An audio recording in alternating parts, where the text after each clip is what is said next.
You're listening to The Novel Game here at Avonside Studio.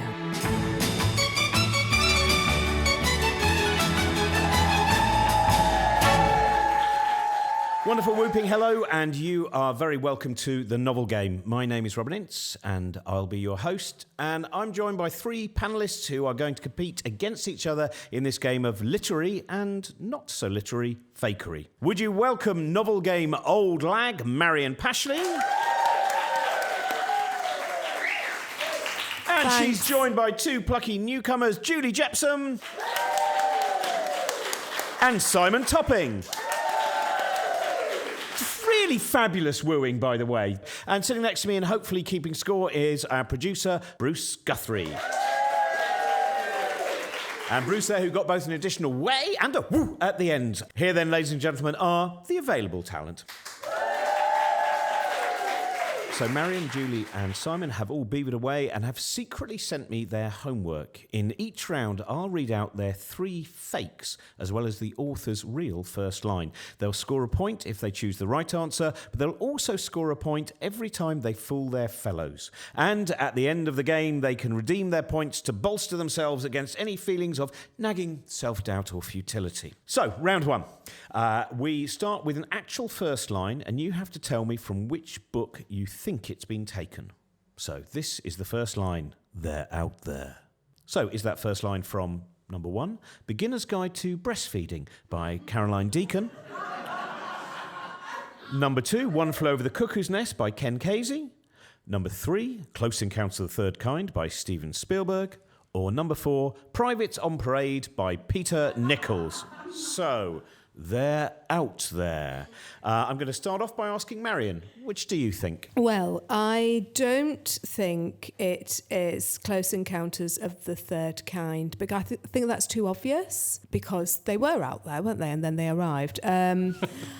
I think I love the idea of Beginner's Guide to Breastfeeding because obviously there's such kind of division in the whole kind of breastfeeding world.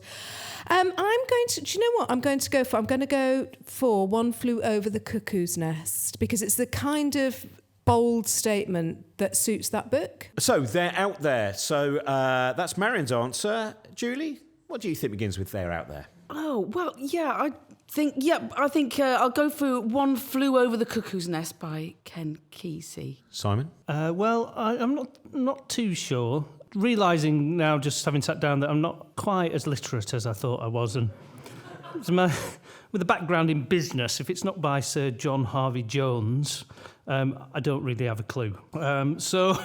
Or employment law within Yorkshire. And the boundaries of Humberside. Oh, you're going to enjoy round four.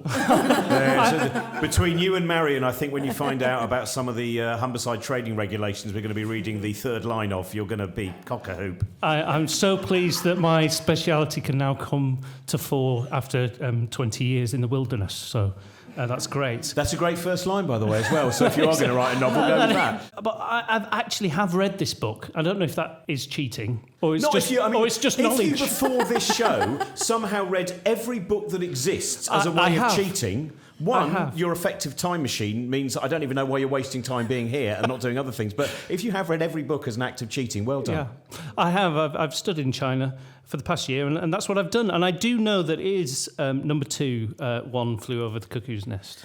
Well, let's find out which one it was. And I suppose in some ways, a rather dull opening to the show. I'm so sorry. Have I just missed that joke? They're out there. Is that a joke about the Beginner's Guide to Breastfeeding? Look, let's not worry about let the audience decide what the jokes are. That's sorry.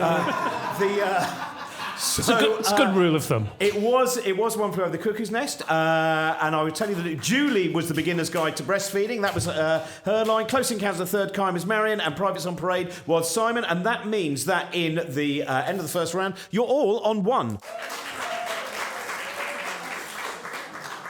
round 2. This is the modern round, and we're looking for the real opening line of The Book of Human Skin by Michel Loverick. I'll give you a little bit of the blurb. In 18th century Venice, Minguella Fassan, heir to a fortune, contrives to dispatch his sister Marcella, condemning her to the fate of a nun. But Marcella Fassan is tougher than Minguella imagines, and aided by a servant, a painter, a skin-obsessed doctor, a Scottish merchant, and a cigar-smoking pornographer, she pitches her wits against her brother.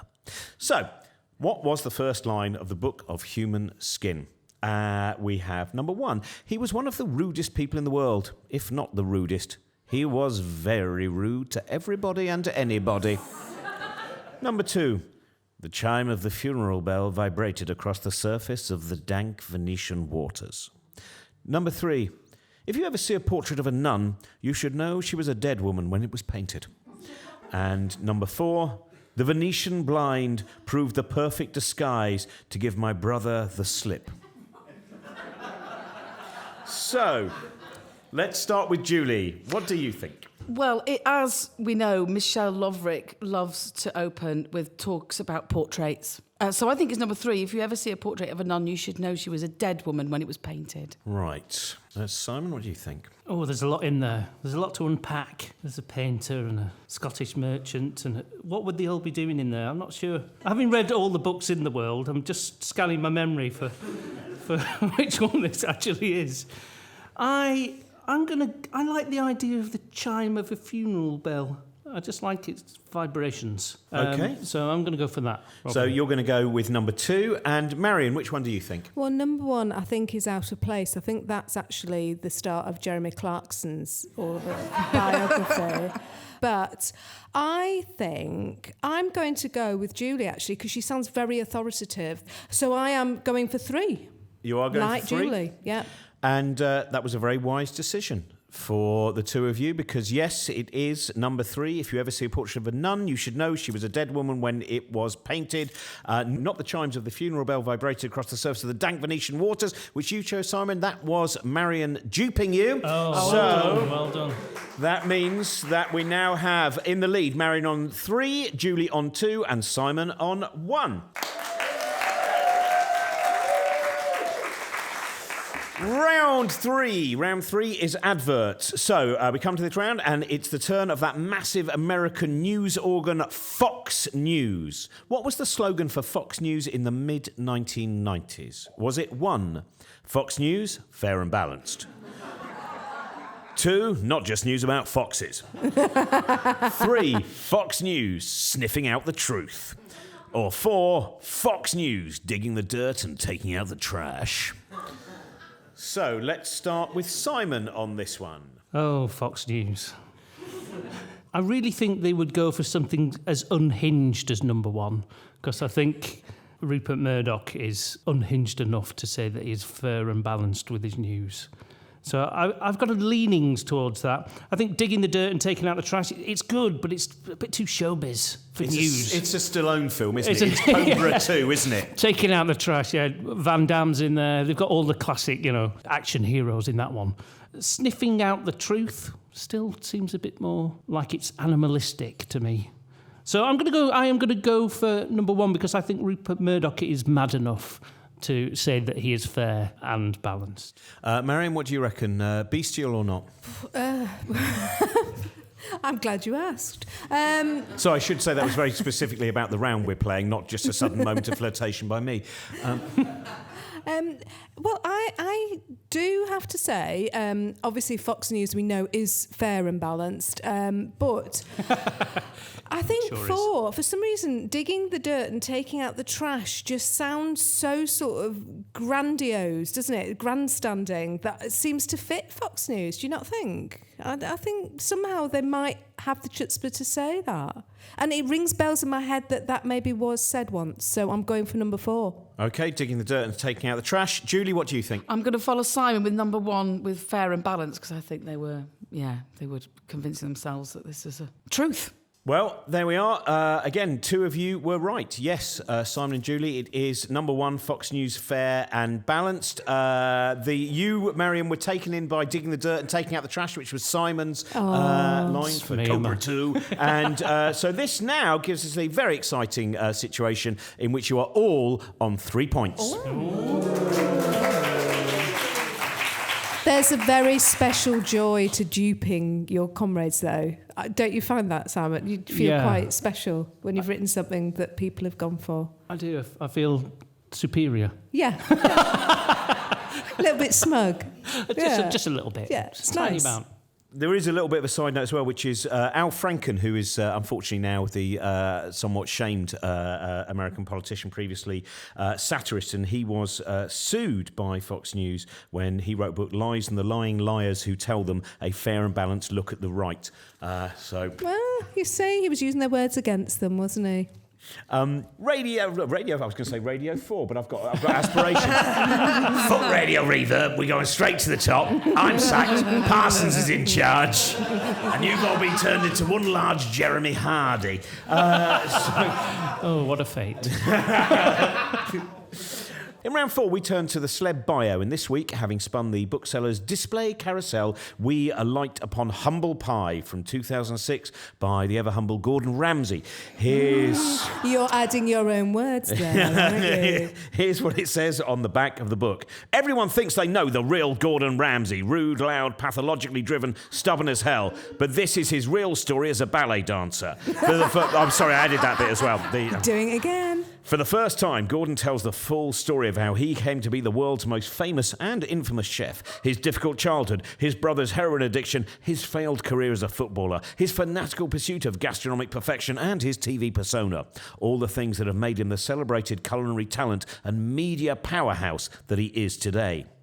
And the review from The Observer said, he's the genuine bollocks, and this is the tale of his personal class struggle. I hate it when The Observer show off. You see what I did? I said bollocks from bloody edgy, that wasn't it? Anyway, so... I'm the geography teacher in the cardigan. I'm hit with the kids. Yeah, I mean, bloody pisses me off. Sorry, kids, but it bloody does what's going on in the country, eh? Well, thanks very much, Mr. Griffiths. Yeah, whatever, Right, so here are this is the celeb bio opening line of Gordon Ramsay's book. Is it, where I grew up, knives were not just for cooking? Is it number 2, I'm a much maligned and misunderstood man who has grafted all my life against the odds to reach the pinnacle of my industry from the most humble of beginnings? Is it number 3, fuck me, this baby rice is tepid and undercooked and I wouldn't feed it to my fucking dog? Were not my first words. Or is it number 4? In my hand, I've got a piece of paper. So, let's start with Marian. Where I grew up, knives were not just for cooking, sort of fits in with the whole hardship story, doesn't it, of his beginning. But I'm not going to go for the short one sentence. I quite like, I am a much maligned... I quite like the insane narcissism of that, really. The kind of runaway train who can reach the brakes on this. I'm going to go for number 2. It's good working out. We'll find out shortly if it's correct. Julie, what do you think? Well, I like number 2 as well, but I actually am going to go for number 4. In my hand, I've got a piece of paper because I think that's a very good opening that could go off to many, many tangents. Very mysterious. The idea of starting your book by saying, I'm writing this while sitting on the toilet, suggests that your ghostwriter has not been overly fond of you. That was Chris Moyle's first line, wasn't it? Something very similar. You've read so many books, I and some know, of them really were not required reading. I found that at the end, unfortunately. What do you reckon, Simon? Well, I know he's a very humble and timid man, and I know he's come from a very humble background. So I really think he wouldn't swear, obviously. He wouldn't swear, so it wouldn't be number 3. I think I'm leaning towards number 4. Isn't that about the war? Isn't that, in my hand I have a piece of paper? Wasn't that some kind of peace treaty that was vaunted? Was Gordon there? Well, no, is he? But I'm actually going to go for number 1 because I think where he grew up, knives may have also been for cutting and eating as well as cooking. So that's another use a knife can have. Well, this has made it all very, very exciting. You've all made different decisions. The person who made the correct decision was Julie, who went with "In my hand, I've got a piece of paper." That was number 4, was the correct answer. Where I grew up, knives were not just for cooking. Marian has duped you, Simon. And then, Marian, you went with... the nice thing is Simon's duped you. Oh, he in went return. with the... Great. So that Mutual brings duping. us to the very exciting that you're all on 4. So we're so predictable. This is too even. Round 5 now. It's the 1998 novel Secret Sins by Catherine Haig. So at the back of the book says this: bound by destiny, their lives will be forever linked. Anne, stable, sensible, and plain. But she's prepared to sacrifice everything to a moment's madness. Livia, stunning, willful and seductive, frantically seeking fulfillment when what she wants most in her life eludes her. The twins, David and Claire, the extraordinary bond they formed to protect them from an unhappy childhood, now threatens to destroy them. These children of selfish parents so quickly become a lost generation, neglected, lonely and restless. They burn bright through the glamorous, dangerous years between the wars, recklessly trying to capture the love so carelessly denied to them. So, what is the opening line of Secret Sins by Catherine Haig? Is it number 1, when did my children grow old? Is it number 2, the twins switched off the wireless, moving as one since the double onesie that they had worn since their childhood was becoming tighter by the day? Soon it would suffocate them. Was it 3?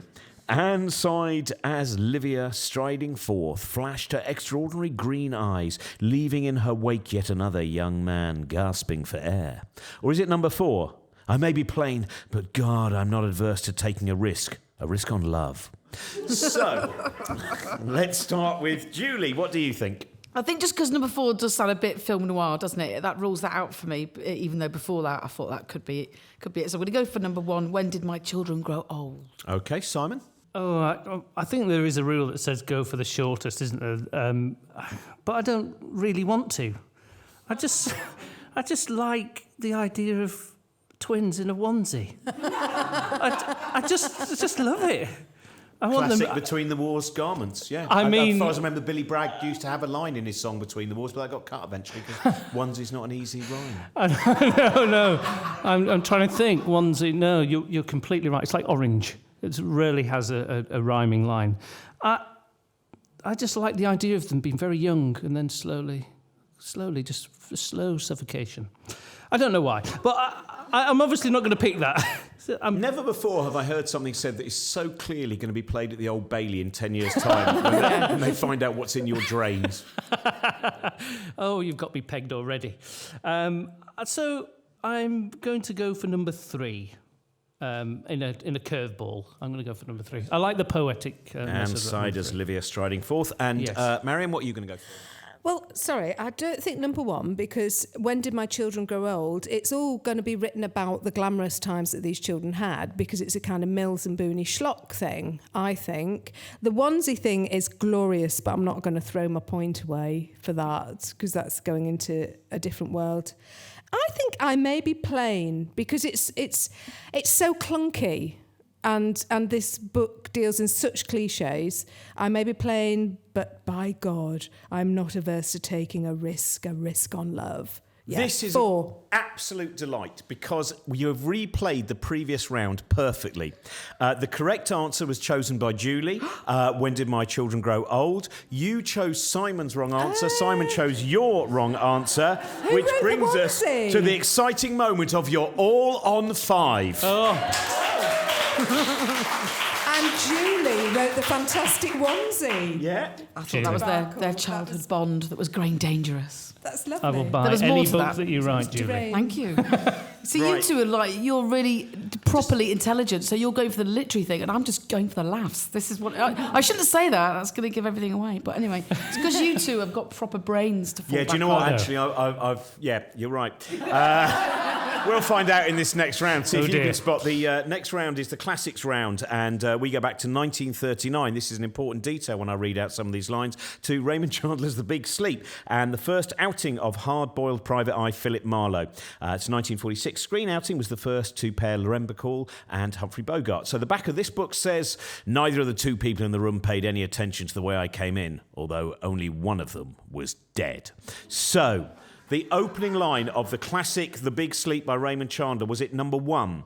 I was dead tired, but not actually dead like the stiff on my rundown office rug. Damn, I'd just had the thing cleaned. Is it number 2? I entered the room where Marlowe was doing my best Monty Python Ministry of Silly Walks impression. Now, just remember some of the previous conversations you had in the last round. Stubbed my toe on the cadaver and fell face first into the formaldehyde, but neither of the two people in the room paid any attention to the way I came in. Number 3, neither of the two people in the room paid any attention to the way I came in, although only one of them was dead.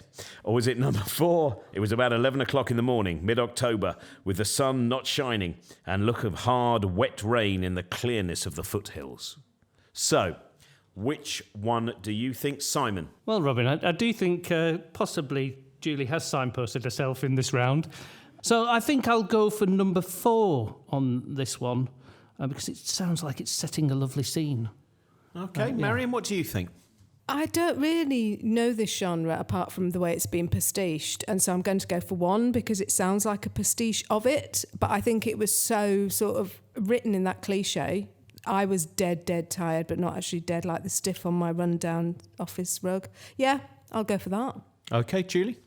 I'm going to follow Simon with number 4. I think it was about 11 o'clock in the morning, mid-October, with the sun not shining, and a look of hard, wet rain in the clearness of the foothills. That is...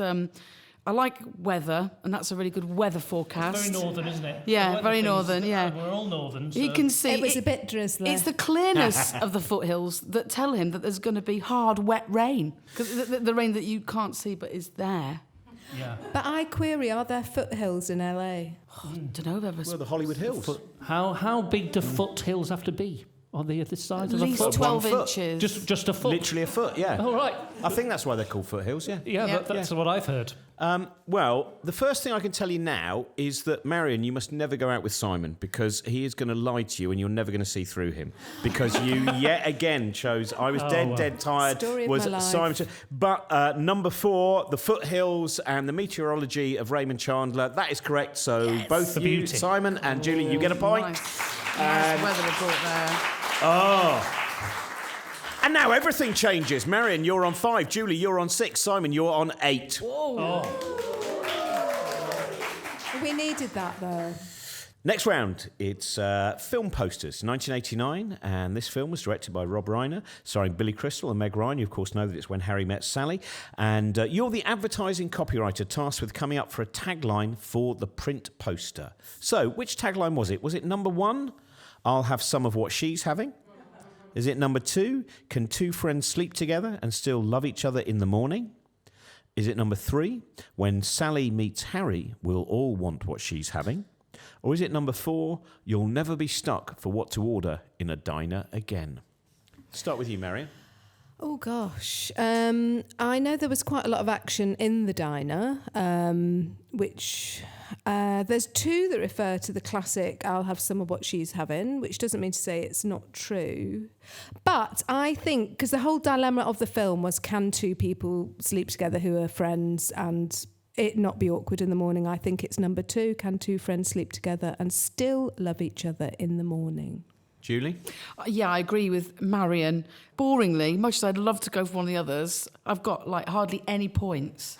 And no one's ever going to be duped by anything I write, so I'm going to go for number 2. Simon? Well, this is one of my favourite films of all time. I think Billy Crystal in this is phenomenal.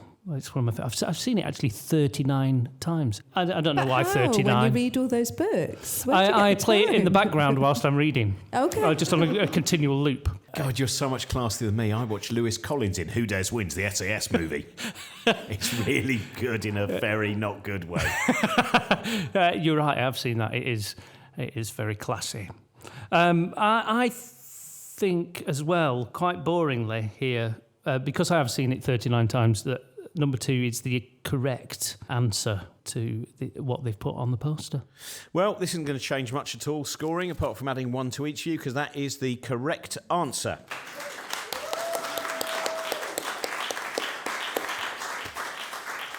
Moving on to non-fiction. Round 8 is the non-fiction round. Remember, people, the clue is in the title. Non-fiction. So here is Spinsters Abroad, a book detailing the exploits of Victorian lady explorers, written by D. Burkitt in 1989. So the back of the book says this: what spurred so many Victorian women to leave behind the security and comfort of their middle-class homes to undertake perilous journeys of thousands of miles, tramping through rainforests, caravanning across deserts, and scaling mountain ranges? How were they able to travel so freely in exotic lands when in their own countries such independence was denied them?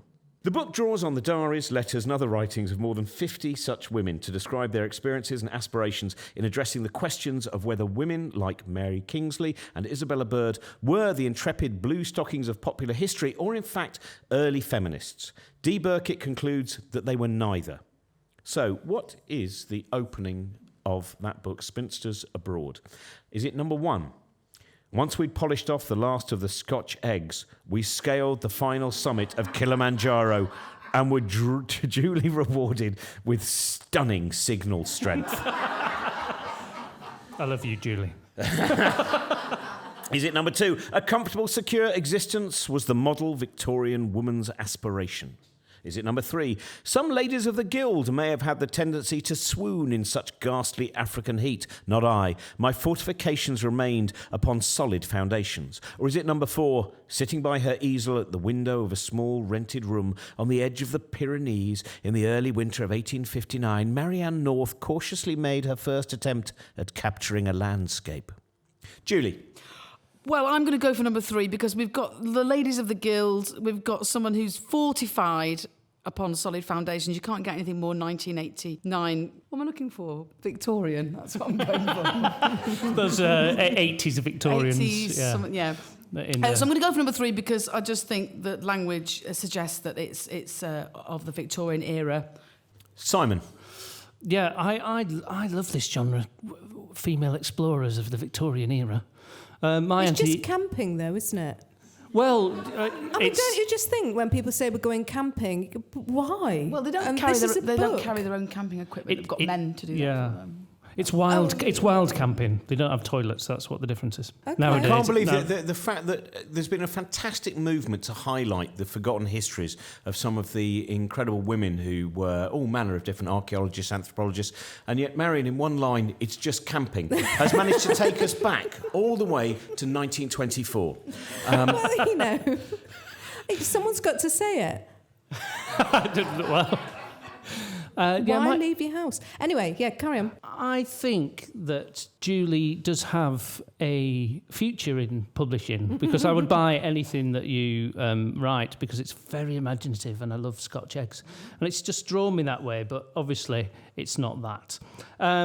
Some ladies of the guild, yeah, that sounds convincing to me, but number 4 seems to be too lengthy. So I'm going to go for number 2. A comfortable, secure existence was the model Victorian woman's aspiration. Good. The correct answer was number 4, sitting by her easel at the window of the small rented... Really? So that brings us to... Now, let's see what the scores are. Anyway, so Simon, you're in the lead with 10. Julie, you have 8. And Marian, you have 7.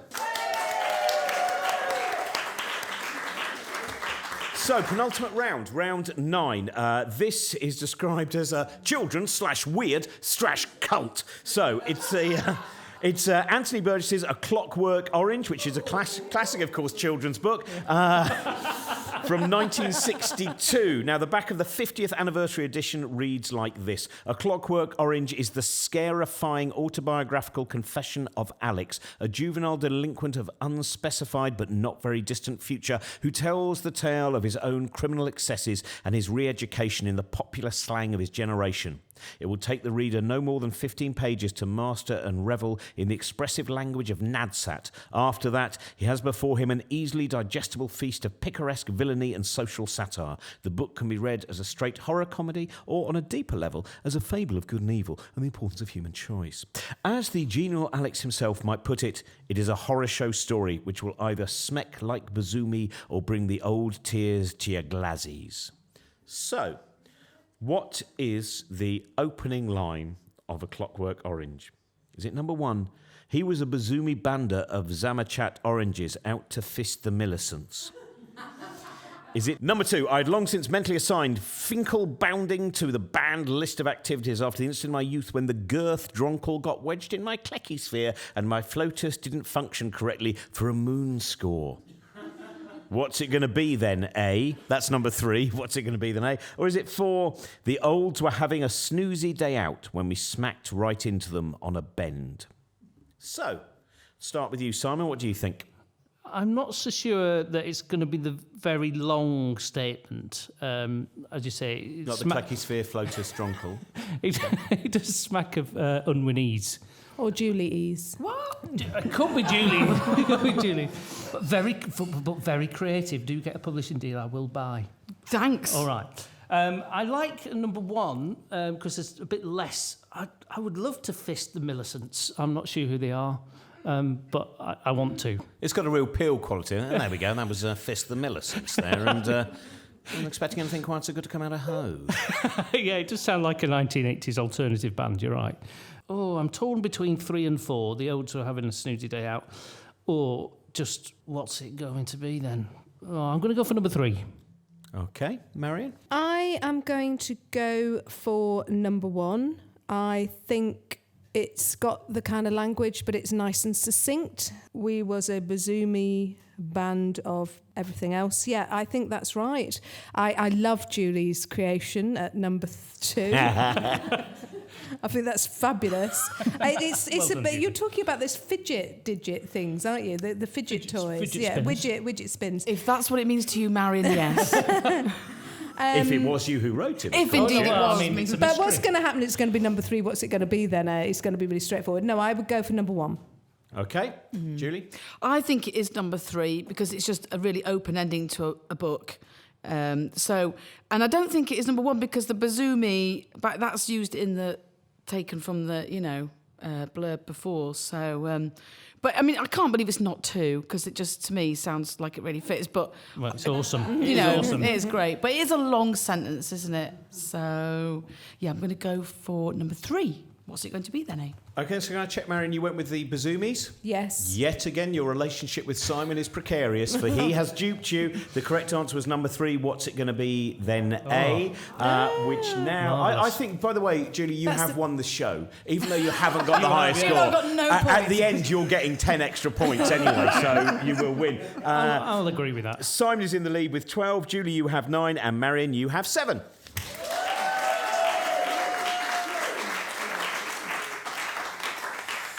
It's the last round, so it's the last line, and this is fittingly the last line of Graham Greene's Brighton Rock from 1938. It is a great book, fantastic book, and the first movie, the 1940s movie, is a fantastic movie. The second movie, didn't they film it in Eastbourne or something? That's not as good, is it? Is that right? Was it Eastbourne where they filmed the... Yeah. Is that because they For had shame. a pier? They had Don't start reminding them about... sorry. Take 2 points off Marian. She's reminded them about that pier I'm from farce. Yorkshire, I'm sorry. So the back of Brighton Rock reads, a Catholic is more capable of evil than anyone. Pinky, a gangster in the pre-war Brighton underworld, is a Catholic dedicated to evil and damnation. In a dark setting of double-crossing and razor slashes, his ambitions and hatred are horribly fulfilled. Until Ida determines to convict him for murder. But Pinky, on the run for pursuing fury, becomes even more dangerous. The review from The Spectator magazine said, entertaining he may always be, comforting never. So, how do you imagine Graham Greene polished this novel off? So, number 1, did he finish the book with, she walked rapidly in the thin June sunlight towards the worst horror of all? Is it number 2, Pinky put his back to the pink sunset, turning his weary tread up to Brighton station? Is it 3, all she was left with was a dark, forbidding sense of unease and half a stick of Brighton Rock, mint-flavoured? Is it number 4? Pinky and Ida stepped out of the dark, terrifying world of the 49 bus from Port Slade, astounded that they had survived. Their faces lit up when they saw the flashing neon sign, "Let's go to revenge. It's 2-for-1 cocktails and they've got a dark room." They were never seen again.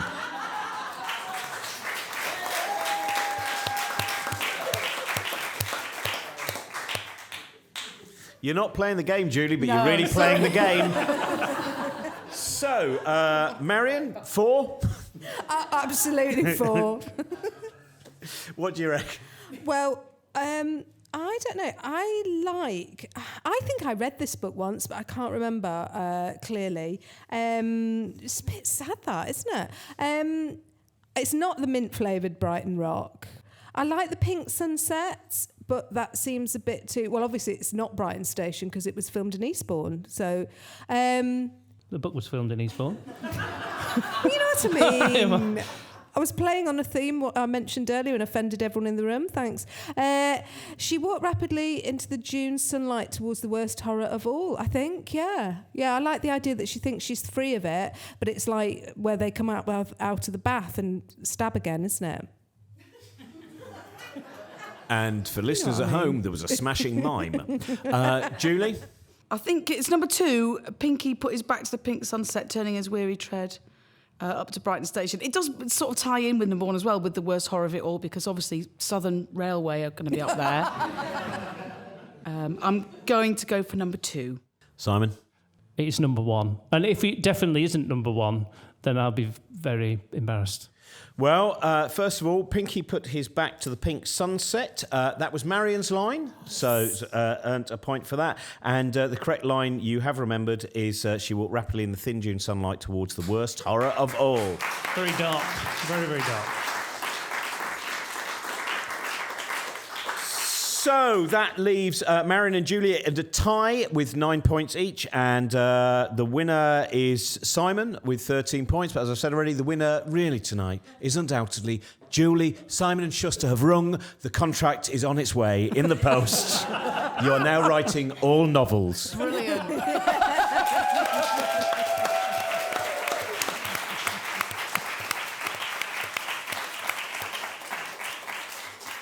Sadly, we now walk rapidly towards the worst horror of all, the end of this edition of the novel game, with the stark and arresting realisation that the final scores, as I've said already, were 9 for Marian, 9 for Julie, and 13 for Simon. So, will you join me in thanking, first of all, Marian Pashley, Julie Jepson, and Simon Topping?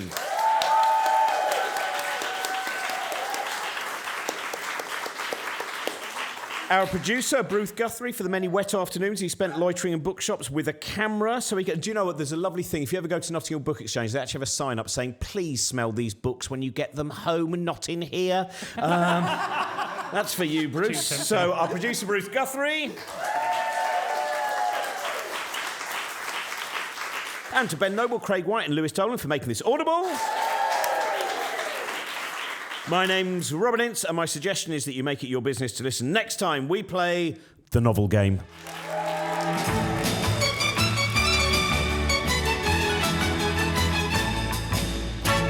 To hear more episodes of the novel game, like and subscribe, people. Like and subscribe at Avonside.studio.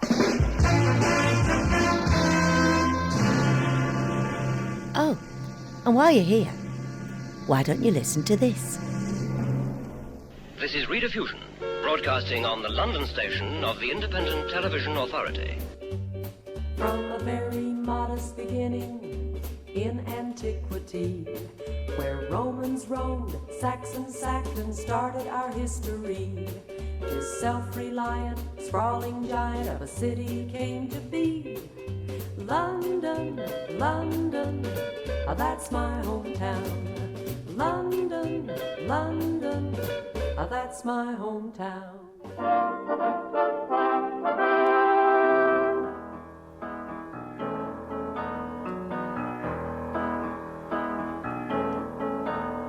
Good morning. This is Thames from London.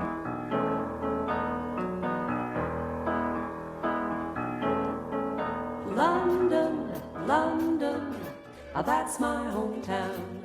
London, London, that's my hometown.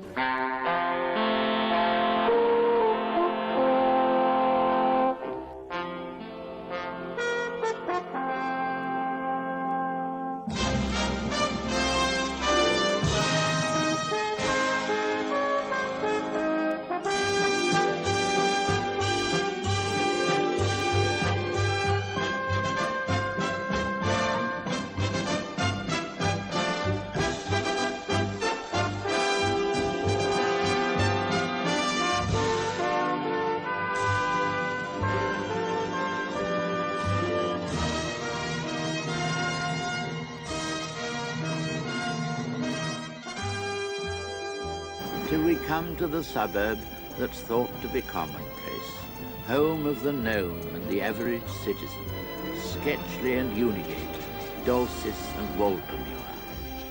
Neasden, you won't be sorry that you breezed in. The traffic lights and yellow lines and the illuminated signs all say welcome to the borough that everybody's pleased in. Neasden, where the birds sing in the trees, done. You can hear the blackbirds coo, so why not take the Bakerloo? It'll work out that much cheaper if you buy a Seasden.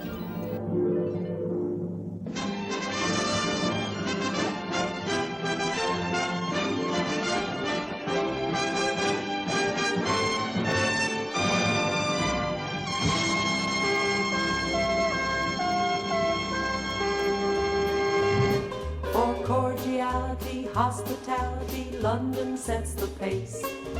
People come here from far and near, there's no finer place. Stately, beautiful, big of heart, city of renown. London, London, that's my hometown. London, London, that's my hometown. I've seen some fabulous cities all around the world. Rome, Tokyo, and New York, I've given them all a whirl.